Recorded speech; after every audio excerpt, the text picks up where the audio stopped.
cause, and they are continuing to look into it. New revelations about the Clinton investigation by the FBI. Federal records revealing a super PAC tied to longtime Clinton ally Virginia Governor Terry McAuliffe donated $500,000 to the 2015 campaign of Jill McCabe. She was running for Virginia's state senate at the time. Her husband, Andrew, was later promoted to deputy director of the FBI, and he would eventually help oversee the investigation of Hillary Clinton's emails. Carl Rowe, former White House deputy director for President Bush and a Fox News contributor. And Carl, good morning to you. There's a lot to follow here. Let's try and keep it as simple as possible here. Does this smell in your view? It does have the appearance of impropriety. Look, let's walk through the chronology. March of 2015, Jill McCabe and her husband, Andrew McCabe, an FBI official, then the director of the D.C. office, field office, a visit with Terry McAuliffe, governor of Virginia, who encourages her to run for the Senate, pledges that he'll back her if she does. She shortly thereafter becomes a candidate for the state Senate in that year's state Senate election. Really important to McAuliffe. He wants control of the state Senate in order to move his agenda. This is also the same month when it is revealed to the country that Hillary Clinton has had a private email server in her house in Chappaqua, New York, through which she handled all of her email while she was Secretary of State. By July, there's an investigation underway, and McCabe, as the D.C. field office director, is supplying support and personnel for that investigation. By the end of the month, he's promoted and made the number 3 official at the Department of Justice, and shortly after the first of the year, 2016, becomes the number 2 official and is a member of the executive management team of the FBI overseeing this investigation. Now, it strikes me that he should have said to himself, you know what, Terry McAuliffe gave my wife a third of the money that she had for her campaign, either directly from the super PAC that he controlled or from the Democratic Party of Virginia, which he ran.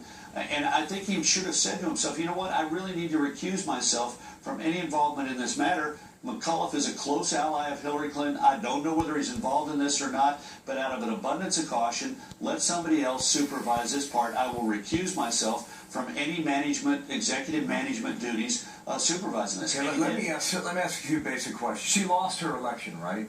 This is lost in this November is 2015. State Senate seat. Yeah. $1.5 million. I mean, I don't know how these campaigns run, but it seems like a lot of money.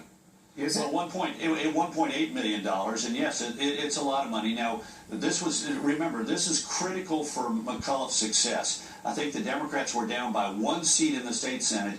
He was trying to flip the chamber so that his agenda would have a better chance. But look, the onus is not on McAuliffe. He's out there trying to win a state Senate seat, trying to win control of the state Senate. The onus is on the FBI official, Andrew McCabe, who should have been sensitive, in my opinion, to these things. And because he wasn't, now all kinds of questions, right or wrong, all kind of suspicion, justified or unjustified, all kind of allegations, backed or not backed, are going to arise about his involvement in the handling of this affair. And McAuliffe goes back for the years with the Clintons, right? Oh, yeah, I'm very active. I'm one of their big fundraisers in 91 and 92, yeah. Been close friends for decades. I mean, they campaigned for him when he ran for governor. He was an intimate of theirs when he was in the White House. He's one of their closest personal friends. So, yeah, okay. All right, let's see where that story goes. And I want to see where this story goes as well. You said on Fox News Sunday the following about the state of the race today and whether or not Trump can win. Watch.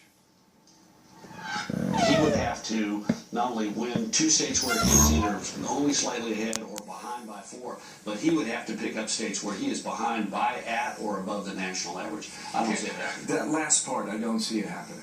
Well, what is the suggestion with that comment as to the state of this race? Well, are you saying it's over or not? Well, I earlier said that he would have to pull to an inside straight. I didn't think it likely, but the race will not be over until November 8th. People are voting. We're over 6 million people have voted as of this morning, and he's behind. And my point is that he's got to win Florida, where he is behind by 4 points in the Real Clear Politics average. He has to win Ohio, where he is up by less than a point. He has to win Iowa, where he is on the Real Clear Politics average outside the margin of error.